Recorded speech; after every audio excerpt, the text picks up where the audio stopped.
Hello, everybody, and welcome to the Friends and Music Podcast. Today I'm joined with Manny. Manny, thanks for doing this with me. Yeah, of course.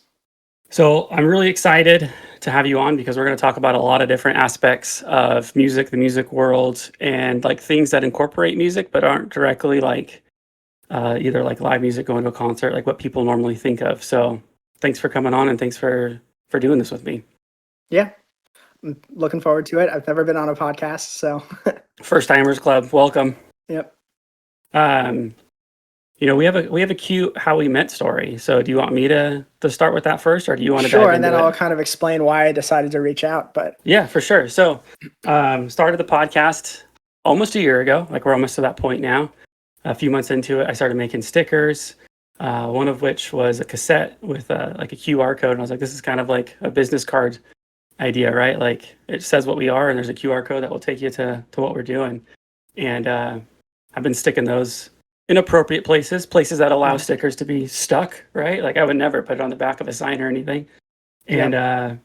since then, I've been to DC a couple times. I was out there just a couple months ago, went to a concert in Vienna. My friends live in Virginia. So, I mean, I just say the greater DC area, which you can correct me on. But I That's went to Mobius Records, which I've been to a few times. Quite a fun establishment. And on my way out, they have a little cork board where you can put your band information or whatever, and I put a sticker on there. So that's my part of it. yeah. So my part of it is, well, first of all, I am a big record collector, Okay, and like so there's like a few records. I'm gonna probably name all the local record stores. I just kind of rotate between them, and nice. always just kind of look for deals. And Mobius is one of those. And the corkboard thing, I always check because I'm always sort of looking for a band, but also I have this new endeavor. I want to try to help people record stuff since that's Yeah, is kind of what I do for work and have done for my entire adult life and non-adult life, I suppose. So, um, you know, I would have liked that opportunity to be presented to me. So, anyways, I check all these cork boards and stuff, and I was hanging my own sticker again in a place where yeah, stickers are nice. actually meant to go, which is funny you say that because I always think about that where I'm like, I don't have the like if I would feel bad if I put it on the back of a sign or on the back of someone's like business thing. I'd be like, no, I'd feel bad. But you always say that. Um, so I saw your thing and it sounded like it kind of related to my thing in a way Yeah, of okay, just kind of making inroads with other music adjacent people. yeah. So yeah, I decided to reach out and we got to talking and yeah, And now here we are. yeah, And I'm really glad that you did, man. I think it's really fun, and I think it's cool, like the community that's come from doing this. Like I had no idea what to expect doing this. It's just something I wanted to do and give a shot, and like it's been fun sharing other people's music, promoting, whatever they're doing in the music world. And so like that's why I'm really excited because you're bringing some new principles that we haven't hit on yet today, and some of them will be something that we're familiar with, but I'm really excited to dive into it. So first of all, you put a sticker up. What's your sticker for? And so did you my place it over my sticker, sticker? Did you cover my I did sticker up? no, no, no, actually I wasn't even placing a sticker. I was seeing if my sticker was still there basically. Okay, yeah, uh so yeah, so I don't know how would I start this. Let me try to explain what this is. So I okay, do record my own music just for fun. It's kind of yeah, like my equivalent of like journaling. I'm not someone who would like journal or like write how I actually feel in a moment, but I do like things that can I use it to help myself like just remember vibes, I guess, right? nice.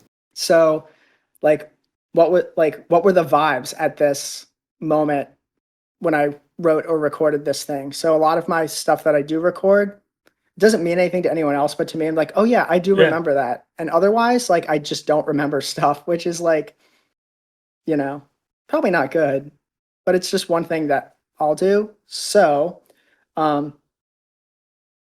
yeah. So, but one of the things since I do for work, I do AV, live sound, among other things. But I like recording and I like specifically music engineering. Like I like the idea of like, George Martin with the Beatles being like, hey, what if we did the piano like this? What if we sped up this piano so it sounded like a harpsichord? I'm really interested in that sort of thing, like bringing ideas to the table that Yeah. might, like, maybe I can't play a nice harpsichord solo, but I might be like, hey, this would be cool with a harpsichord. I like that kind of, that's my favorite kind of like musical collaboration, is that sort of thing of like, here's an idea. Can you do this idea? I can't do this idea. And even Yeah. just me trying to attempt an idea that maybe someone thinks I can do, but normally I would be like, no, no, no. So yeah. So I like all that. And that's sort of, I'm trying to branch more into that and get people to Yeah. um, give people an opportunity to like record, even if it's just like a live concert. Hey, I'll record your live concert. I'll film your live concert, just to kind of give them something that they can then. Oh, I remember when I did that. It's just cool to have that kind of stuff. And I think part of this is because I a lot of times will play with like older folks because I'm into like blues and folk music and stuff. It skews older, I suppose, in the live performers, and the amount of them who are like so great and have never recorded anything to me is like a travesty. So Yeah. that was part of the, you know, reason behind it. So with the musicians, artists that you're trying to work with, is there like a certain area? Like, is it just, local to you? Are you doing remote work? And is it certain genres that you're working with? Um, I guess anything kind of. I guess I am sort of. It does have to be somewhat local because I have to be able to go and record it. Okay. Um, but I do like the idea of like local scenes. I actually wrote my like high school essay or some college essay on how the music industry has shifted from like local scenes to just like a national scene. You used to be Yeah. able to have like I have the top. This is a big thing in DC. DC had a big punk scene, um, and now that was kind of, you don't really have those regional scenes anymore. Yeah. And I would like to almost recreate, even on just like a microcosm. Oh, here's what's happening in the regional scene. Here's the, technically I live in the Piedmont region, but like the Appalachian Piedmont kind of general thing. Like, let's get an idea of what are the people here creating that is unique, you know, to the rest of the country or the world, is Yeah. there a unique connecting tissue? I think you see that too with like, we were talking about like some like Midwest emo stuff. Just even the fact it's like Midwest emo, right? People like, I don't know, maybe get into these like, I don't know, vibes where they're just like, hey, this area at this particular time was doing some cool stuff. But is that just because we have recordings of that area, because we have, things written about that? I don't Yeah. know. But yeah, so the one thing just with this thing I want to make, so right now it's called Star Mask Sound and Vision. I don't know if it's going Okay. to stay called that. Um, but the idea is, I don't know how much you know about, do you know about like Sun Records, like where they recorded Johnny Cash and Jerry Lee Lewis and Elvis and all that, I mean, like in the only like 50s? briefly, like what, people just mentioned, like, oh, they recorded there, but Yeah, just the so name. one of the things that they would do at uh, for Sun Records, it's technically called Memphis Recording Studios, I think, and Sun Records is the record label. But you could go Okay. in and record your own thing, right? So it's Yeah. like, I'm just going to record. This is my church band, and we're going to go and record a gospel number, and we're just going to have it for ourselves or whatever. But you could also then like get signed to the label, and now you're on Sun Records. So that's what happened to like Elvis. He goes in to record just an acetate for, allegedly he recorded it for his mother, but that actually might not be true. He might have just done it and said, oh, it's for my mom, so he didn't feel as, you know bad about it. Yeah. But I like that idea of just like, hey, just come in, record something, do whatever. And if we want to do more, if we're having a good like artistic collaboration, we'll do more. Yeah. So that's kind of the philosophy behind it, the theory behind Star Mask Sound. So you said that you might change the name, but where, if people right now want to find Star Mask Sound, where can they find you? So there's a website which is, what is it Dun, dun, called? dun, I think dun, it is just dun. called, it might just currently be a WordPress, but it's, um, let me just look right here what actually I Yeah, think it's called. let's get it right so that people know. It is Oh, and so you can www.yourmom.org. see it kind of looks rough right now, but starmasksound.wordpress.com, because I let the thing lapse. So already. So, um, but it will be .com or .wordpress.com. Yeah. Figure it out. We'll get some social medias going. Again, this is kind of a new thing. Right now, the only thing on the website is me to show, oh, Okay. look, I know how to record stuff. The idea Yeah. is once once I start recording other people, it'll be filled with just people's stuff, and it'll also just then there will be social media. I don't have social media right now because what am I gonna post? Me? Yeah. Like, Yourself, yeah. Advertise yeah, yourself, man. yeah. But the idea is it would have all the artists on there. A little bit also of a another like big inspiration for this. You know about Fat Possum Records? No, I They're don't. kind of a so they're interesting. They have good like video documentaries, which are really interesting. Okay. But they're big into this.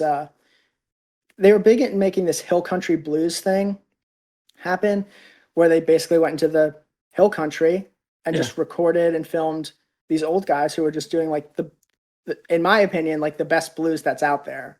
You know, Nice. very like just interesting, raw, like just interesting, like almost a little bit outsider music, right? It's not playing to the confines of what even in blues there would be rules, right? There's a guy Yeah. in one of these videos that plays slide guitar with like a knife. He was like, I don't know, he's just like couldn't move that much, so he uses like a knife to play slide guitar. So just stuff like that. Dang. Um, and yeah, so they had like a bunch of artists they work with. They were a little more. They did a lot of stuff that I don't like. Fat Possum Records. They were a little more shock jockey, a little bit. I don't know Okay. what you would call it. And they also, I don't think, were super good to the artists. Yeah. So you know, the whole idea with this thing is, if people want to pay money to get recorded, that's what I do for work. Again, I do it. But the idea Yeah. of this is like, hey, let me just record you for free because I like what you're doing. I will just put it up there. And what I get in exchange is you're helping me build this Yeah. business, this label. So, Man, for anybody that's there right now, like it's such a good time to get on like working with you because you can't beat free and you're doing that. You just yeah. said it. Well, that's the thing. I like doing it. So it's like, I want to do it for free because if I charge money for it, I might not get to do it. So, Yeah, for sure. I mean, what a great way to build up what you're doing. And you said that your music's on there and that your music's also on Spotify. Correct, yeah, right? my And where music else is is it? on Spotify and SoundCloud. It's Okay. probably on other things because I think it like auto up. I don't know if what I've checked for it to do on like TuneCore or whatever I have. Yeah. So, um, yeah, and that I found because I'd worked with other bands before, just kind of doing some stuff for them. So I just like, oh, I can do this myself. So Yeah. just did it myself, and my own music's up there because again, it's not because like I necessarily want people to like, oh, I want to be famous, like because I don't like sharing my music actually because it's for me. It's a Yeah. journal.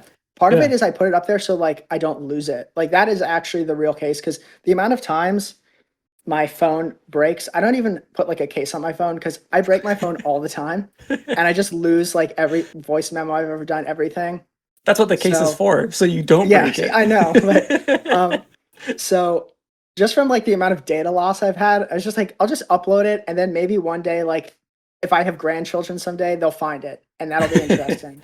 And I Yeah. also like finding like old bands from like the 60s where I'm like, wow, nobody listened to this ever. And Yeah. I get to hear it and it's cool.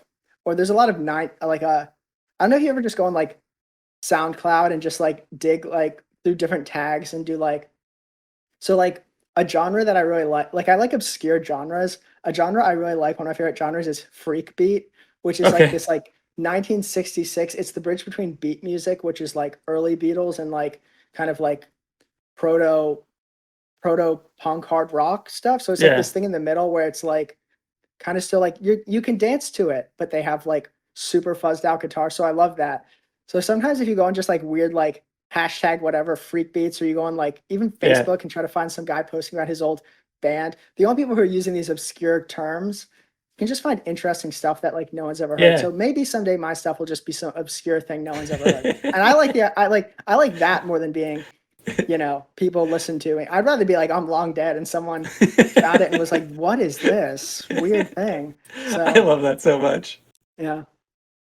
But to go back, so your music's there. So it showcases your inner thoughts and your personal feelings, but it also showcases your music capabilities and your recording capabilities, right? Yeah. So I wouldn't say my music capabilities are that good, but I play everything on that record. Yeah. Um, That's impressive, dude. so which I think actually makes me more of a better engineer than perhaps like, I'm not like a big live player. If I play live, I'm not gonna. It won't be amazing. Probably it'll be. I'll try to put some emotion into it, but it's not gonna be like Yeah. technically that good. But in a recording studio setting, if it's like, hey, we need someone to lay down some piano on this, it's like I can do something. Again, and all my big musical heroes are kind of, not the best musicians anyways. Like, you see like photos of like Bob Dylan playing bass on Blonde. Like nobody's like, oh, Bob Dylan is a great bass player, but he played a lot of the bass parts. I think it's on Blonde on Blonde. And one of those things he plays a lot of the bass. Yeah. Um, and like now on tour he plays keyboards. So it's not like he's like known for any of those instruments, but he can do it and he can just play it. Same thing like I've always liked that about um yeah, like I mentioned, like the Beatles will like, oh, on this one, Paul's playing drums. Just like random stuff. It's like, yeah, I can do it. Yeah. It's fine because we just Yeah. aren't feeling this song right now. We wrote it today. We recorded it today. It's done. Moving on. So Yeah. I really like that. Nice. Well, it's funny, like knowing what music you like to talk about and then like listening to your music when you're like, yeah, like some artists, I knew Bob Dylan was coming. I Yeah. saw that a mile away, dude. Yep. So your artist name is MJV on Spotify, SoundCloud. Yeah. People can find you there. We'll share a link. But if you have to recommend one song to anybody to start with to listen to, which song is that? Of my songs or any song ever in the history No, of the your world? songs. Yeah, your songs. We're talking about My you, friend. songs, um, I like the title track Ghosts Assorted because it's me with a broken, out of tune guitar sitting on the floor recording it. And it is like probably my favorite song I've ever written.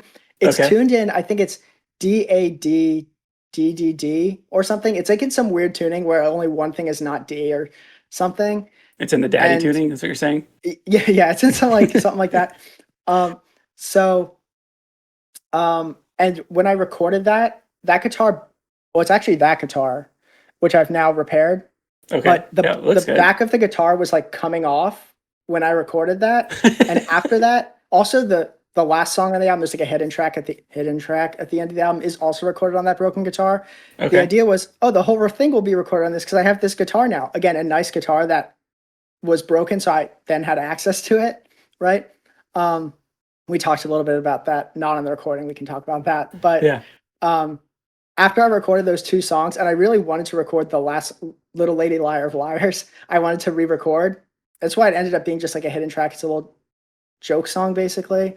I don't Okay. know. It's like Her Majesty, right? It's a little tag on the end of the album. But after I recorded those two songs, the back fell off the guitar and I couldn't play it anymore. So, like, I don't know. It's my favorite song I've written. So, is it the best like advertisement for me? Because it has some electric guitar on there, I think. But I don't know. That song, I like it because however I was feeling in that exact moment, I actually captured on that song. And other Cool. people might listen to it and go like, what does that even mean? But to me, Yeah. I'm like, I actually got out what I wanted to say and what I wanted it to sound like.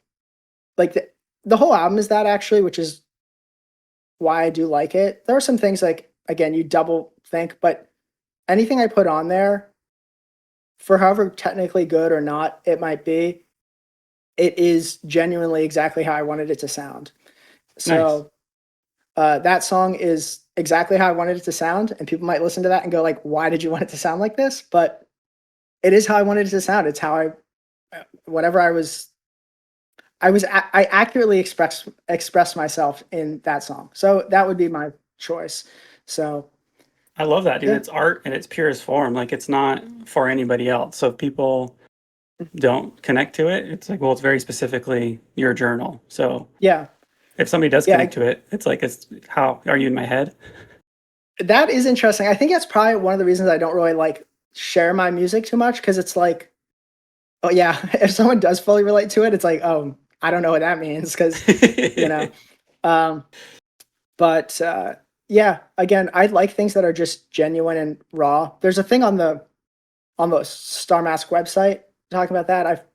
Of like the bands I've played with, the ones I've liked the most are just like, hey, we're playing outside at this like crab cookout and we're just jamming.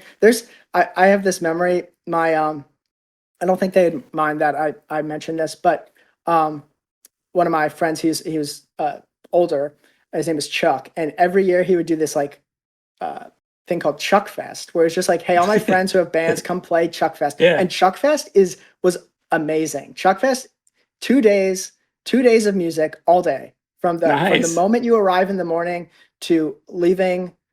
It was amazing, Chuck Fest. So I used to play Chuck Fest, and like just as an example, I don't know how to play drums. It's like the thing I can't do at all. You may notice there's like no drums on the album. It's because I don't have access to now. I have access to drums, but I didn't have access to drums at the Yeah.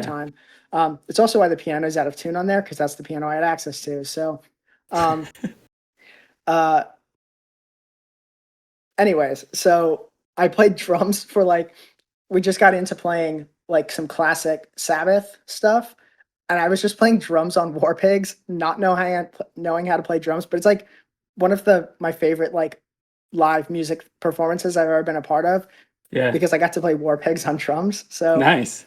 yeah, so I like that kind of stuff. Just like kind of impromptu, like there it is, it's gone, and I like recording that. I like capturing those moments and stuff. Somewhere there is a that was recorded on someone had a camera with like that used like mini disc. So somewhere on mini disc Nice. is Yeah. video of me playing War Pigs on drums. So That's so sick.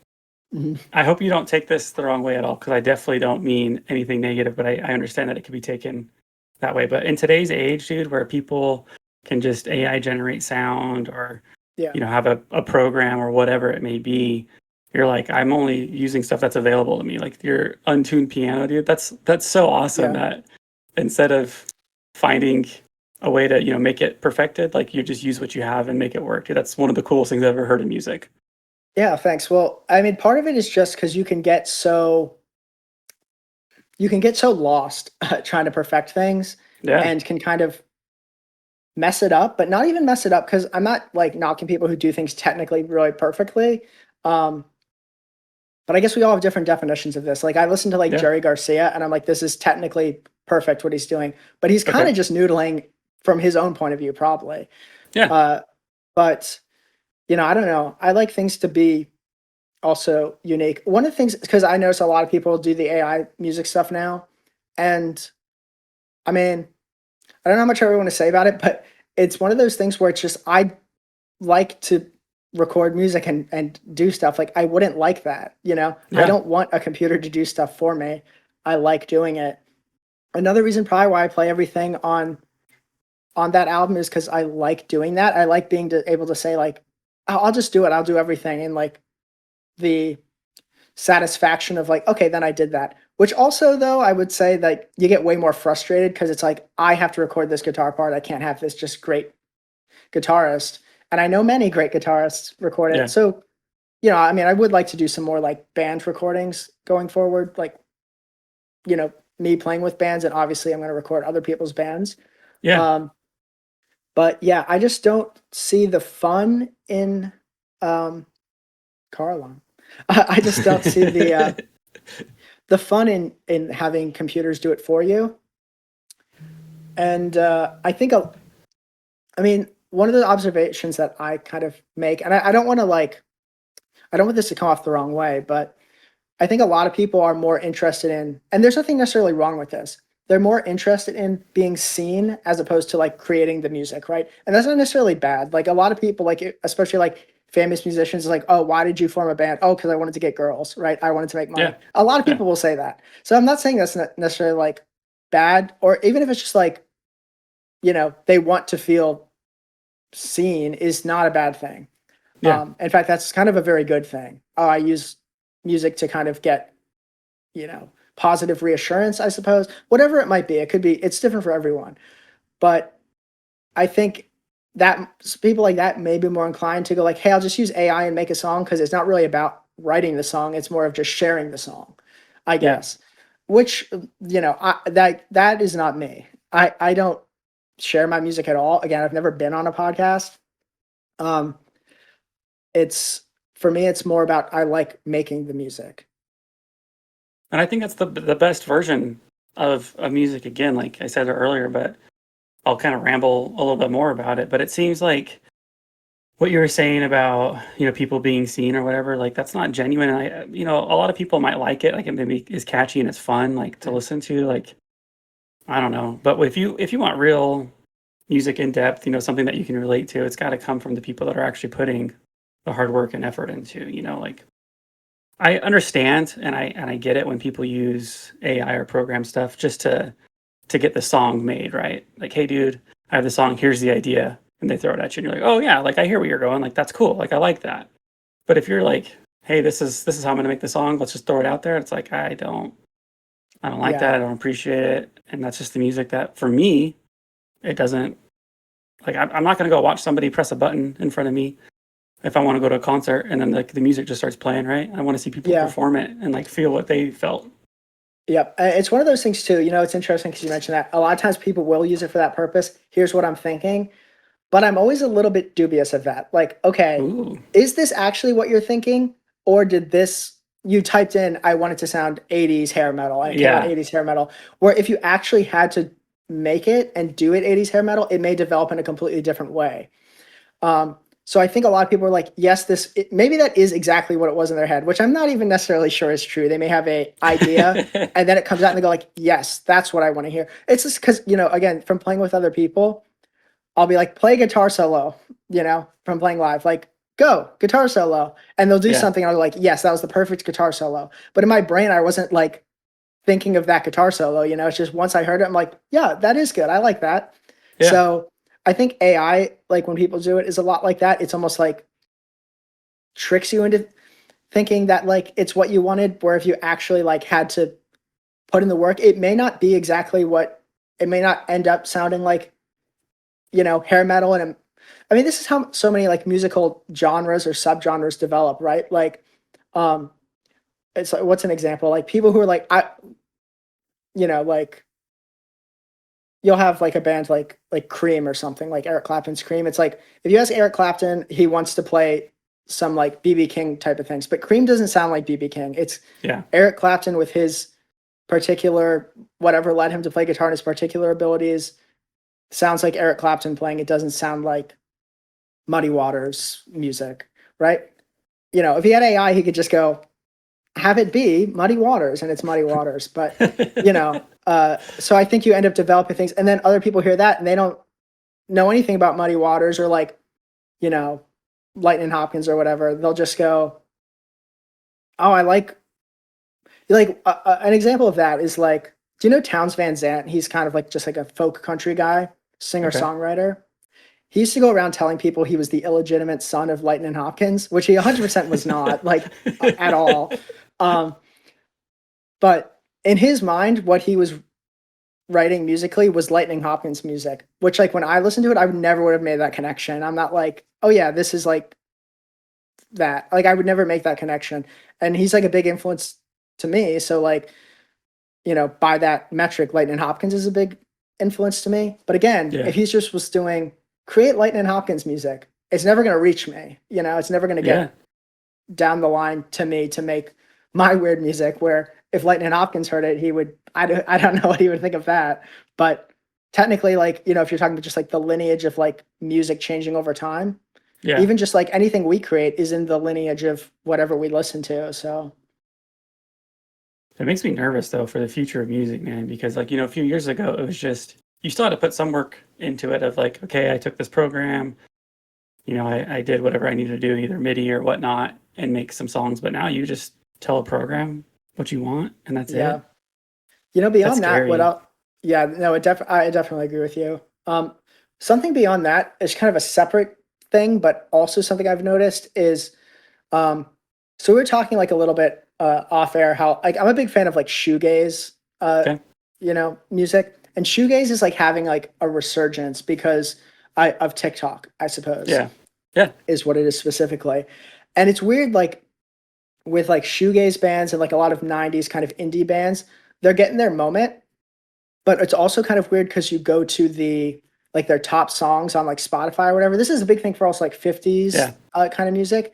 And the Yeah. top song is actually like not what has been their top song for the last in the case of like 50s artists, it's like whatever. This Connie Francis song or whatever was not like the top Connie Francis song. I just Yeah. chose a random person. I don't know, Yeah. but it's like we're also like rewriting like retroactively. It's just interesting because people are discovering old music in new ways. So like that might be good or bad. It's just interesting the way music is like what people's influences will be in the future Yeah. is going to be really interesting because yes, then there's like this AI stuff. Are people going to be being influenced by AI music? Are they just going to be creating AI music? But also, is our musical landscape just going to be like completely chaotic and like in a good way? Because it's like, oh, my favorite songs are this song from 1953 and this shoegaze song, and I made blank. Yeah. You know, which is an interesting thing because you'd think if that would be the case, the AI music would sound more interesting and it would be like 1950s shoegaze music, but it's not. It's just like, here's a perfect recreation of James Brown. Yeah. Okay, well, we have James Brown, like, Yeah. That's you not what know, we need. so I mean, I guess some people might want that because they've never heard it before, right? So they think it's new. But that's that's a that's good something I point. heard the Yeah. other day is um, I was working for a friend and I was at this like tile company picking up some landscaping supplies, and one guy You was on like the a good bit forklift, of the other tile. guy, what was that? I do like a good bit of tile. I actually Oh, do. I dude. have like a terracotta little tile thing there. Like, like Here we decorative go. tile. The Yeah, tile decorative episode. terracotta. Yeah. I was picking up just some limestone, dude. So Oh, nothing yeah, too that's a fun. good one. Um, but there was a guy on a forklift and he had like a speaker and he's playing some music, right? And the other guy's like, dude, like this is cool music. And he's like, dude, this is a brand new band. And he's like, what do you mean? He's like, it's a brand new band playing like old style music. So it is cool. Like not if it's Yeah. AI generated, but it's cool that people can go back and find that music and kind of recreate it. But the point I want to say is completely different than that. And I don't know if you intended to do this, but you know, we're sitting here dogging on technology and especially AI, right, with the music that is coming out of it right now. But you made a really good point talking about the pro that technology has with music right now of, you know, TikTok and whatnot about these people that like these bands or artists that are, you know, have just fizzled out, that are dead, that are getting a second chance now because some influencer or famous person just shared a song and now people care. Like, Yeah. how fun would that be, dude, to have a song that you wrote 15, 20 years ago? And then you're like, well, nobody cares about it. And then all of a sudden, it's the number one song because of technology, dude. Like, that's really cool. I don't know if that was the point you were trying to make, but that's Well, something that came to mind. yeah, it's interesting. Someone I don't know who it was. They like had died at 100 years old while their song was like I don't know if they died at 100 years old, but they died really old while their song was like number one on the streaming Okay. charts. It was what song was it? It was that Pretty Little Baby song, I think. Okay. Um, I do know who sang that, and I am now forgetting. But yeah, and one of the big things that I really like is again, I don't really like performing, but one thing I do like is when people record my like play my songs. I do get a real kick out of that. Because that always feels really real. Like that's something like if someone was gonna like one day record a song I did, I would like that. That would be fun. But yeah, especially it's interesting that the things coming back are I'm really into that kind of like 90s indie and that whole era, late 80s, early 90s kind of indie thing, kind of just like completely didn't get a moment, you know? Yeah. Like I think part of that's because we're like still on 80s nostalgia. I can go on a whole rant about that. That for some reason 80s nostalgia, and it's probably because of the spending ability of people who grew up then. I don't know. There's probably some economic like reason. But we kind of like skipped over this whole, you know, other moment. So I'm glad that it is now maybe we're getting it. Because I really like I don't know. And also I just like also that people like know The Cure also and stuff like Yeah. that. Like um I do like I'm not a hipster. I do like when people know the music I like. So, you know. That's so funny. I'm not a hipster is your episode title. And so Yeah. I have to ask real quick. You said Pretty Little Baby. Is that the song from Connie Francis? Yeah. Who The, wow. Okay. I the couldn't one remember the that you name. I randomly threw I out there? literally did randomly say that before. Yeah, Okay. that's so Oh, it was funny. in there. Yeah. So, yeah, I think that was like I don't know, it was like on some streaming chart or something when she died. It was that which is like how cool is that? And she had been Yeah. like done. Like she was out she was, you know, not recording. That's like but there's some interesting ones like I don't want to go on a whole tangent, but there's some interesting stuff like uh Yeah, yeah, when things are plucked out of obscurity. I don't know if you know, like, do you know Pink Floyd at all?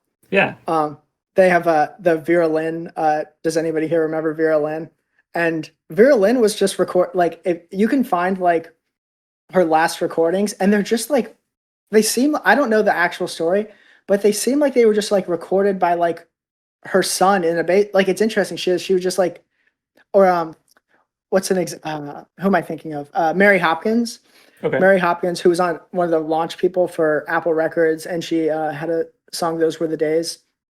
Um, she's still, I think she's still alive, but she'll just put stuff on Spotify, and it's just like I recorded something in my house. It's on Spotify, so I don't know. I like that. You can be like 100 and just being like, "Here I am doing it," or Buddy Yeah. Guy is playing. I don't know. Buddy Guy's playing, and he's literally 100. I think that's cool. Something to do. First accomplishment. You made it to 100, you're still alive, and now you're still Yeah, making music. That's pretty cool. yeah. Well, he's in that movie. I didn't. What's that? He was just in that vampire movie, but Hotel I didn't see Transylvania. it. So. No, the one that won all the Oscars. I didn't see it, so I'm not qualified. But I'm pretty sure he's in it. So, Sinners. Oh, okay. So, So yeah, just real life vampire, apparently, huh? the real He's life that old vampire and is why still he's alive. 100 years old. Yeah, yeah. All right. So we have a lot of things that we've talked about, and we haven't even like covered anything yet. We've got wildly off. So This is every conversation with me, so goes I like love it. this.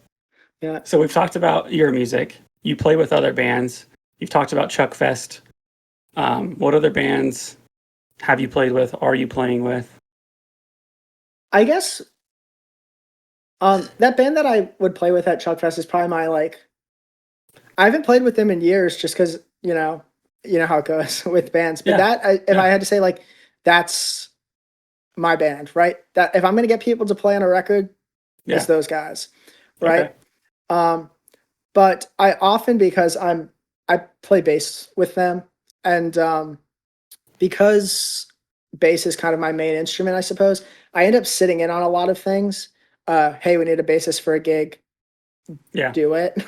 um, so I ended up playing with a lot of people. Again, it's weird because I don't actually like playing live. It's not that I don't like it, but I don't get the same thrill. I like engineering. I like producing. I like Yeah.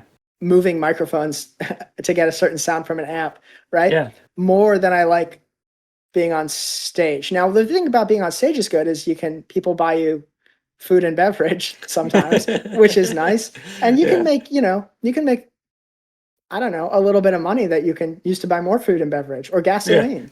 So, it is, again, if I play with bands, I like to kind of hang back. One thing I don't like, and we had talked about this off air as well, I don't like, here's the tab to this song, play it. Actually, I Okay. understand sometimes that's the gig, right? Yeah. But for me, and I can do that, and I understand why people want that. But as like a bass player, I like to kind of just mess around and just do again. This is like the first time I've really gotten into like the Grateful Dead in my life. Right, my brother's like a big Grateful Dead fan, but it's always just kind of been on the periphery for me. Okay. As like a bass player, I've realized I really like the jam band feel, or like the Allman Brothers, the early Allman Brothers. Yeah. I like just like, hey, we're playing for 20 minutes. Like playing bass for 20 minutes, if you're playing the riff of an actual song, is not Yeah. fun, No. right? But if you're playing for 20 minutes and you can kind of just like, oh, now we're changing tempo, we're doing whatever, just do whatever, or like, especially what I like with stuff like that is, um, you know, changing almost who's leading the song. The drummer's leading it right now. The guitarist is leading it. Oh, now it's Yeah. me. The bass player is now leading Yeah. this because I did this weird little double stop thing or something, and that's the song now. So if I'm gonna play live, I don't know. I'm coming off as like a real like I don't know I don't know because I'm not like a jazz kind of guy. Like I don't I'm not at all. Nothing against it, but it's like not how I play. But I do like just sit back there and play improvisations of Yeah. you know again I think I come mostly from like a folk blues adjacent and also like I don't know. I always put my label as like psych folk, which is like a pretty lame label, but I don't know what else I would call it. Um, where it's a little bit weird. It's just outsider music, so I don't know. But yeah, so I mean, I'll play with bands, but I like to kind of just do whatever, and you know, um, I always get stuck singing. People hate singing, so my favorite thing to do. Let me tell you this. Here's what I like. I like taking requests. I like Okay. someone will go and they'll say, for some reason this really stands out to, so I know like a ton of old country music. I just like, I'm not like new country music is not my thing, but I love like old like 40s, 50s, 60s country music, right? Um I love that. So people will call out for like some random thing and it's like I do know that and I can play the chords to that, and then whoever I'm playing with, if you can just do country-ish sounding guitar licks or do whatever. Yeah. We're playing the song and it sounds nothing like the record, but they called out for, The Race Is On by George Jones and we're doing it. So I vaguely know the Nice. lyrics. So that has always been around, at least around where I live and play. Yeah. People are going to call out for George Jones. So you benefit a lot from knowing George Jones and like Marty Robbins and David Allan Coe and Hank Jr. If you know like two Hank Jr. songs, you can get by in the you know the places where I play, which are bars where people want to hear David Allan Coe and Hank Jr. So Well, a minute ago you were talking about like it sounded like you're kind of worried about how you're coming across. I don't think you need to worry. How you're coming across is that you purely love music, that you're very knowledgeable in it, and that it's like a big passion of yours. Like you seem like yeah, music is your number one, and I picture you when you were born. You probably just had like a microphone in your hand and like a record collection. Is that right? so there definitely was a lot of music around me. Uh huh. So my parents didn't like they don't play instruments. Well, they didn't play instruments like how we play instruments, you know. Okay. Um, but they were big on. They already had a huge record collection by the time I was born, and that's where I Nice. discovered a lot of music, and that's probably why I like a lot of older stuff. But the first thing that made me really want to play music, it was I mean, this is probably not surprising. If anyone I know listens to this, which they probably will, um, they're gonna be like, he's doing it again. But this is the fourth time I've mentioned the Beatles. But the bass riff on All My Lovin' is the reason I actually viscerally remember, like, again, this is how I like music is how I remember stuff. Um I remember exactly, and we used to like, move the living room around all the time. I remember how the living room was set up in that moment, like Yeah. where the stereo was, where the chair was, and where it was, how I was sitting in that chair when I heard the bass riff to All My Love, and like immediately clicked of like, ah, that's pretty good. I would like to do that because I played bass before I played guitar, which I don't know um, how many people that's the case for.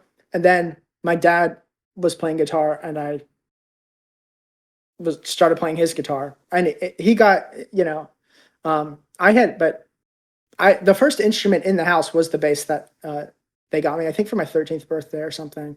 It was a um, I still use that bass too. I have another bass now, Nice. but I still use that one because it's cool and Yeah.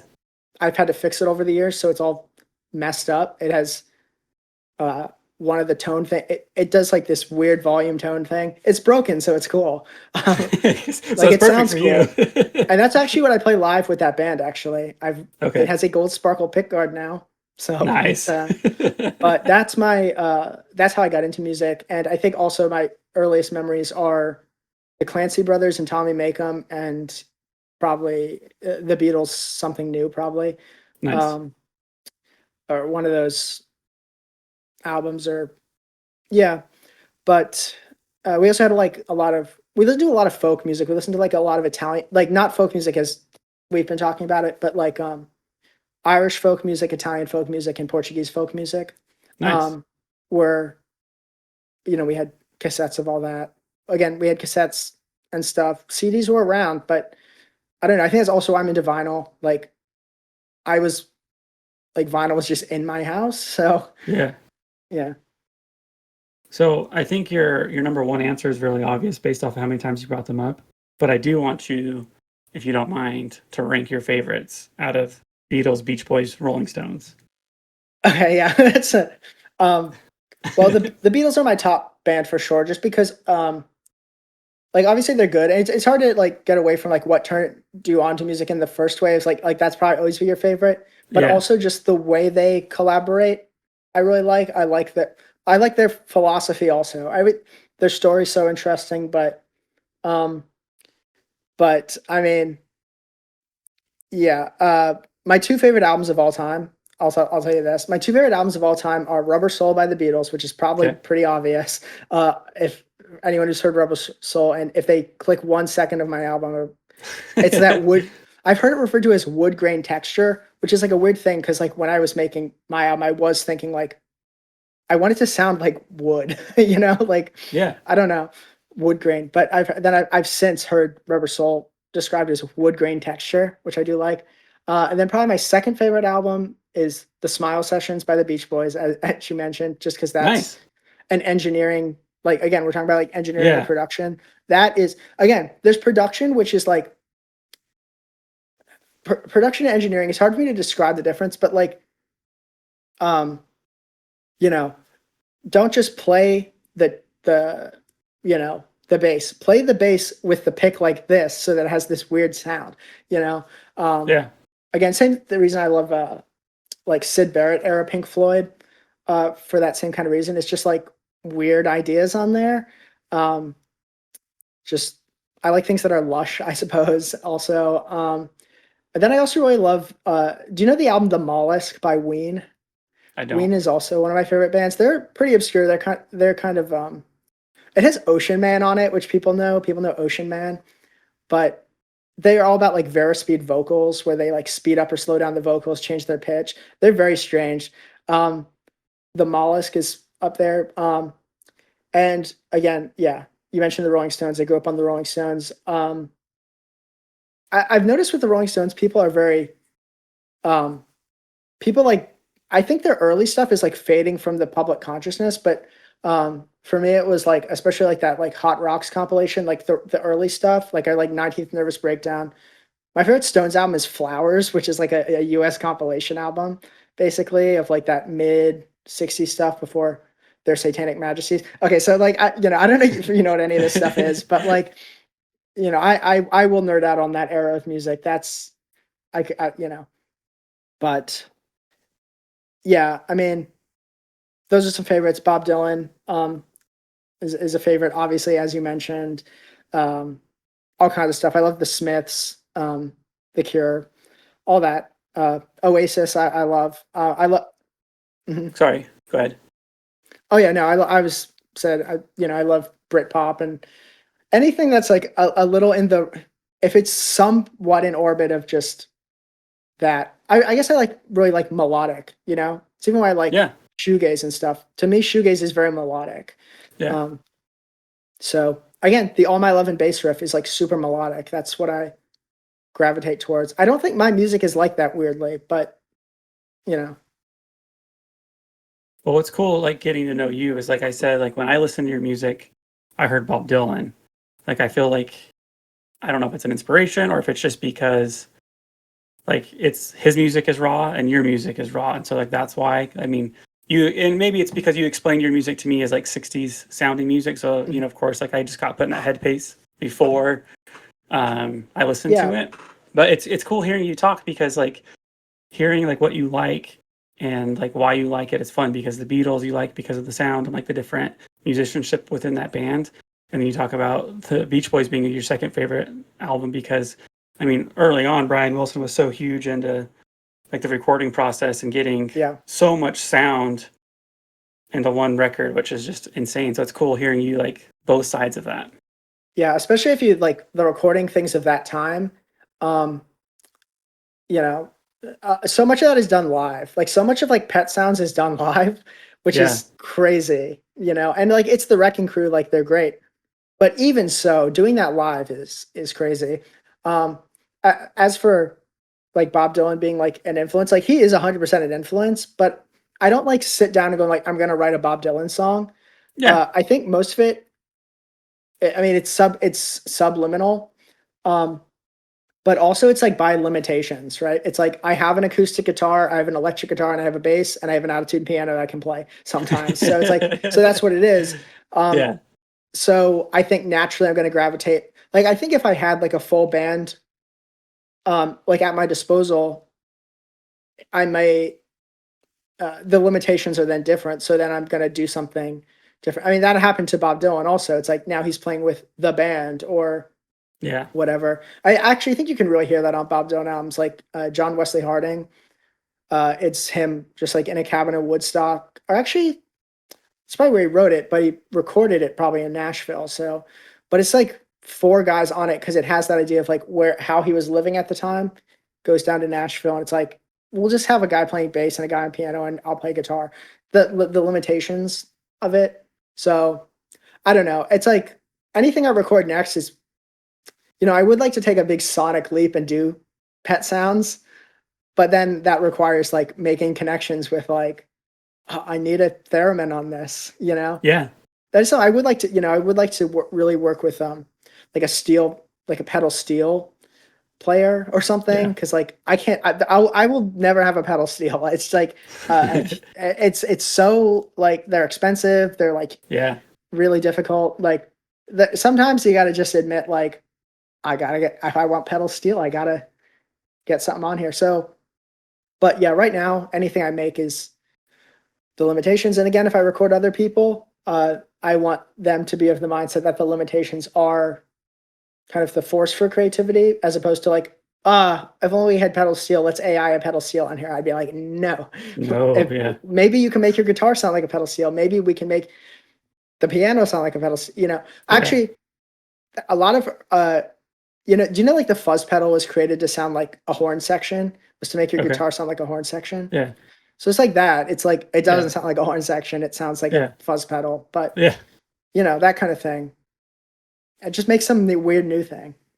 Hopefully, with what you got going on, man, you'll start building up an army of people ready with, you're like, hey, dude, I need you to come in on Saturday, we're recording something, and you have the instrument that I need. It's going to take a while to build up, but hopefully you have that because that's fun, dude. Yeah, and hopefully they would, hopefully I can introduce people who can record with each other Yeah, exactly, dude. independently of me being involved. That's Make the your whole little thing is, network.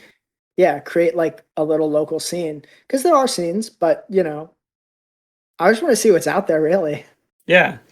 And I'm really excited to ask you this next question because I feel like I might know your answer, but us at the same time, like hearing you talk, you're going to throw a curveball at me and just totally come up with an answer that I did not see coming.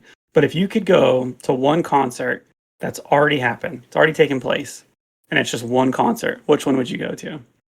Oh man, I really have to think about that. Jeez. I can ask you It would something else so you yeah, can no, no. have that. I mean, I could give you an answer. I don't know if it's going to be like the answer. I think I don't really have a good answer. It's crazy because I'd have to really think about it. It might be okay. So there are certain like concerts that like formed a lot of bands, right? Yeah. Um, so one is I forget what it was called. The Stone Roses had a concert in I don't know where it was, but it's why like Oasis got formed. I think it's like some other bands got formed because of that. Okay. That's cool. That'd be cool. Um, Maybe like the Isle of Wight festival. We're talking about Bob Dylan. I'm thinking Yeah. of this just because like you've mentioned Bob Dylan now, Yeah. but that was like he had not played live in a while. He came out and everyone hated it. Or also maybe when he got booed when he went to lecture. I want to be at something where they're booing Bob Dylan and I'm loving it. Like I love Bob Dylan, but Yeah. like I like the idea of like that would be yeah something like why not one of those ones where either Dylan goes electric or when he came back to the Isle of Wight and people are just like I want everyone around me to be disappointed and I want to be like but I know what this is. Yeah, sure. I would say like Dylan going electric, whatever. That's so There's probably a funny. better answer. I mean, like, because you could also say like I don't know. There's so many things. I mean, you could go like, oh, I want to go to the rooftop concert, but actually, it'd probably be more fun to go to something that is like not documented at all. Yeah. You can go see Robert Johnson. You know, so I don't know. There's a bunch of answers for you. I thought for sure you were going to say Justin Bieber. That's where my money was. Someday people maybe there will be something he did that at some point will be like, oh, something insane happened because of that concert. Yeah. Who knows? Are In you a big concert retrospect, goer? yeah, yeah, I am. I mean, recently I've not been going to as many concerts, but I grew up like way closer to DC, so I would just walk to the bus, take the bus to the metro, take the metro to the Yeah. uh 9:30 club Yeah. usually. Um Nice. and it's like storied venue, the 9:30 club. I just go see stuff, and like sometimes I remember me and one of my friends, she loved Bright Eyes, and we went to see Connor Oberst on like some solo tour he had, and she knew like way more of his stuff than I do. And I remember she's like, we have to wait outside to like see him go into the bus or something, So it's like, Yeah. um, yeah, I love going to stuff. I'm always a little bit. It's actually one of my big disappointments that there's not more live music, I suppose. Um, at least I guess there is live music, but there's not as much live music, and I want it to get more attention, right? I want it to be more of a big thing because Yeah. you can go to a winery and music is playing, and I always end up just talking to the guy or the lady who's playing and being like talking about music. Yeah. Um, and I always wish like a little more people were like, we are going for the music, Yeah, for Um, sure. but I'm a big concert, yeah, big concert fan. Trying to think, is there some stuff? But yeah, I mean, I go to a lot of stuff.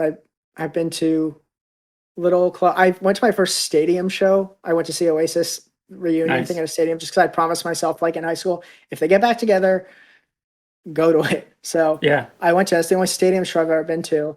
Other than that, I'm all about like clubs, basically. Like Yeah. music. I wouldn't go see most things in a stadium. I'm only going to see Oasis in a stadium. Um, How was but it?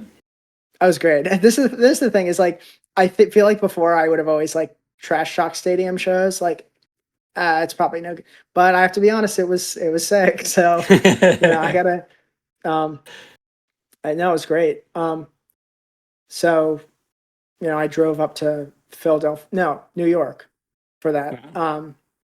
So but other than that, I just will go see random stuff at in DC or again if I found out like a dive bar has music too, like if they're playing any kind of honky tonk music, I want to be there, Yeah. like just something like that. I'm just such a because part of that, okay, that is in one way that I probably am a hipster. If I'm like at a bar or something, if I'm at like a restaurant and they start playing like some, you know, I don't know, skip a rope. There's an obscure. It's not even obscure. That's a hit country song for you from 1960 something. I'll be like, oh hell yeah, skip a rope. We're gonna like, Yeah. I don't know, like who cares? Who? No one's asking for like random songs like that. But I don't know why I chose that song. But like I love just like yes, I do know that song. Uh, I like that. It's like when Yeah. people go to see their favorite band and it's like they want to hear. I don't know. They want to hear. I don't know what's a popular band, but they want to hear the hit song. But for me, it's just like that's why I like seeing like stuff like that. Like, oh, I never get to hear these songs played by anyone. Let me go see this Yeah. Western swing band, and I'll be like, oh, I knew a song. Yeah. It's like knowing one song from an artist and going to see them live and waiting for that one song. Just see some obscure genre. See a Western swing band, and then see if you know a song. That's fun. For sure. And bear with me for a second because I swear I'm going to bring it back to this. But you brought up going to the 9:30 Club, which I've been to once, and it was not for a concert. It was for Okay. Mark Hoppus when he did his book. So he did his little book Oh yeah. tour, and 9:30 Club was one of the places he went to, which was important to him because that's the first place that he ever went to a concert. So he saw his Yeah. first live show there. So when he did his book tour, he wanted to go there, which was funny because it's definitely not set up for like book tour. No, I can't even imagine how that was. Dude, they just had Um, folding chairs out on the floor. really? They did. I Wow. mean, it was nice. It was cool, and it was such a fun experience. One of the things that, like, like I don't normally pay attention when people are talking, but every word that he was saying, like, I was just so enthralled. Like, I just loved it, right? But so being there was cool. But you've talked about the 9:30 Club. You've talked about stadium shows. You talked about going to vineyards. Like, you live in such a versatile place where you have these city shows, and then you have these out of city. I'll just say that, right? Because you talked about Yeah. going to the wineries and like dive bars and stuff like that. So please explain to us how diverse of an area you are and like what type of music comes with that. Yeah, it's interesting because I mean, so where I live is like Piedmont region, but that means anything. But so I can see the mount. I can see the. I just pointed like you can see it, but um, I yeah, looked. yeah, you can see the mountains from Main Street from my window. You can see the Cool. mountains, right? Um, I don't know the Blue Ridge Mountains. You can see the Blue Ridge Yeah. Mountains, or I Yeah. guess from my window. So, but they're really big, so they're still kind of far. But um, so it's wine country, right? Everything is so we had talked off air like there are people who I know who make money, like enough money just playing. There's a lot of rich people too, and Yeah. so private parties, playing at vineyards, stuff like that. There, if you want to be a gigging musician, you actually can do it. I mean, a lot of people, no one would look at Virginia and be like, I'm going to be a gigging musician in Virginia.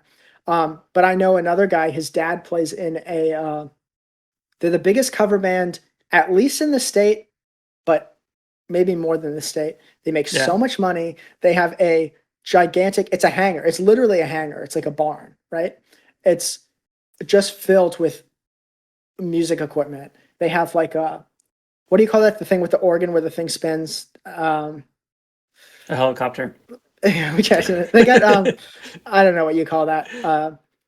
I do know what you call it, but sorry, I froze for a second there. Um, they've got like everything, right, music wise, and they're a local cover band, and that's what they do. And Yeah. they rent equipment too, so they make other income. But Nice. it's his dad lives a fully music career. Yeah. Um, so you can do that. Yeah, wineries where I directly live are a big thing. But if you want to go into DC, or even if you want to, I mean, I drive a lot. I drive an hour for work. Yeah. Um, an hour there and an hour back. That's most people now, from my Yeah. understanding. Um, so if you can drive an hour for work, you can drive an hour into DC for, you know, uh, you know, music stuff, I suppose. So there's definitely stuff in DC. DC has a lot of interesting scenes have come out of DC. Kind of depends on what kind of music you're doing. Um, you know, again, I mentioned DC had a big punk scene back in the day. Go Go came Yeah. from DC, and like general area. Uh, so there's always stuff. I do wish there was more, but there are. If you're, hey, you can go play on the street. You can go busk. That's another thing. Me and my friend in high school used to just go busk at the metro station, and Nice, for dude. high schoolers, like, we make $40 and we split it, but just like $20 to play guitar outside, Yeah. like that's pretty sick. Like if you, I don't know, like it sounds like nothing, but you're a kid. I think we were probably even in middle school, honestly. In That's middle school, awesome. just making $20 for playing. We would just play Coldplay songs, it's like play songs people will want to hear. Okay, there you go. We played Viva La Vida and we made $20. Like, so anyways, that's the whole tangent. But um yeah, so there's a ton of record stores. If I moved somewhere else where there were no record stores, I would be very annoyed. Yeah. Um I mean, there's at least 5 record stores I go to like all the time. Yeah. So um we had talked a little bit off air. I don't think we got to this on the podcast, but how I accumulate a lot of broken instruments and try to fix them improperly or pass them on to other people. Yeah. Um, so there's a lot of like, you can go just different antique places and find a broken, Tasco Japanese guitar or whatever, and I've put random pickups in it. So I don't know, there's stuff like that. But yeah, you go into Baltimore if you want to drive a little bit. I don't know. I Yeah. think it's good here because you could even drive into New York if you wanted to. I drive to New York to see concerts sometimes. So Yeah. um, I don't know. I don't know if there's something specifically you want to know, but there's Well, obviously no. there's a big like underground like SoundCloud rapper type of scene. But like I Yeah. don't know much about that. I'm not qualified to speak on that. But obviously that's huge. So it's just cool because you live in such a diverse area, and like you were getting at, is you have so many options for states and cities that are within driving distance for you. So you can go see a lot of different things, and if a tour is not coming next to you, like at your normal scene or city, whatever, like you can go to the next city because it's not that far. So like I'm Yeah. jealous of you for having that. And one thing that I think of, like, being out there is I've been out there a few times for concerts, gone to a couple venues. Um, but then one of the times I was out there, we went to Manassas, and kind of more like what you're talking about. There's like a country western style, and I just remember they made a song out of "Can I pet that dog? I want to pet Oh that yeah. dog." You know, what's so, funny is I also have a song about Can I Pet That Dog, which is so funny. was It's it very you? Did music. I see you? Were you I playing know on the you didn't see street? me, but as it is, but I've showed my friend. It's funny. That's that. You know, there's a great rhythm to "Can I Pet That Dog." Yeah, there Um, is. as a great rhythm. That's so funny because like I also like me and my friend will like I don't know what do you we'll make songs of "Can I Pet That Dog." Um, the new one I like is the little kid and I had a strategy and the strategy didn't work. It's that little kid, the Rizzler. It's the Rizzler. The Rizzler, I had a strategy because that's also me with everything. It's I do always have a strategy and it goes bad. So that's my new favorite one. But that's That's funny. awesome. Yeah, Manassas is interesting. Manassas, they got wrestling out there. So they got Manassas is if you want to see just like some entertainment for the people, there's all kinds of stuff Manassas. out there. They got Yeah. I'll go to some weird stuff. I like if there's wrestling, I'm gonna go to it. Like, Yeah. you know, um, but yeah, there'll be music stuff that you'll sometimes go to like the Manassas Mall and they'll just have like there's a lot of like kind of oh what do you call it? Like what do you call like the kind of like Latino like rhythm music? It's Reggaeton? reggaeton. Yeah. Um I went to the mall once and they had like a whole reggaeton thing going. Nice, So dude. like there's just like stuff. I don't know. You just have to be willing to just walk around. The thing is the benefit of everything is in driving distance so you can get to anything. However, that does also mean things are spread out. So you almost need Yeah. to be an explorer. Um, Yeah. I went to Fairfax the other day and I was talking to this guy at like a flea market who makes like jewelry. He's from like Africa and he makes jewelry. So it's like, Nice.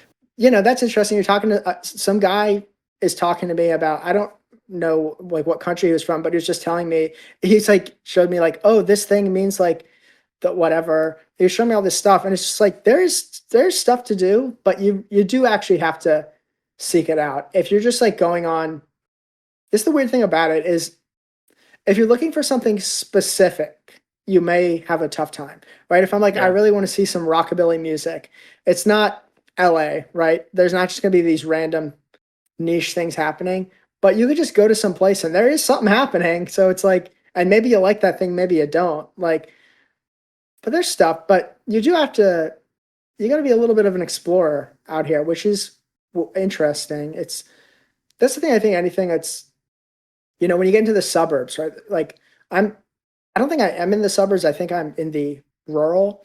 But when you get into the suburbs, right, there's so many people in the Yeah. Northern Virginia suburbs. Like they are not suburbs. Basically, they're cities. Really, like it's kind of crazy. Like the amount of people in these suburbs. But so there's a lot of people. So there's a lot of stuff going on. But it's not like you're gonna know. You have to just explore. You have to just go like, oh, for me, like again, I like buying records. Oh, this weird place has records, and they like are always restocking them. So I'll go there. Yeah. I don't know. So I don't know what specifically you want to know. I feel like I just went on a big tangent. But yeah, this No, you're area good. is, I think I've been to a lot of places. Um, I don't know. I like this area. This is like the town I live in now is the first town I've actually felt like, hey, we had like, you want to talk about obscure things. At the 7-Eleven, they had a sign and it was for like, I don't know, like the Lions Club or one of those fundraising type of things. And they had a Conway Twitty cover artist. Now, Conway Twitty is already pretty obscure, like I think to most people, right? Maybe older people know it, but like that's a pretty niche thing for there to be a guy who only covers Conway Twitty. and he's Yeah, gonna play at the 7-Eleven. So there's stuff going on. You just gotta be willing to go to weird stuff. I like it. And you keep talking about going to the record store, so it sounds like you have your loop that you go to. When you go, what is it that you're hoping to find, or what are you on the prowl for? So I usually have different, it's what I'm listening to at the moment. Because if I just get Okay. things that are cool, I'm going to spend so much money, and I Yeah. try not to spend a lot of money. I try to buy, um, you know, cheap things, but it'll kind of be what I'm listening to at the moment. So right now, I'm trying to find a lot of like, um, right now, again, I mentioned like been sort of into the Grateful Dead, so I've been like kind of looking for some of that stuff. Um, they have so many live releases, but a lot of it's on CD, so it's like what's even on vinyl. You can find Yeah. bootlegs.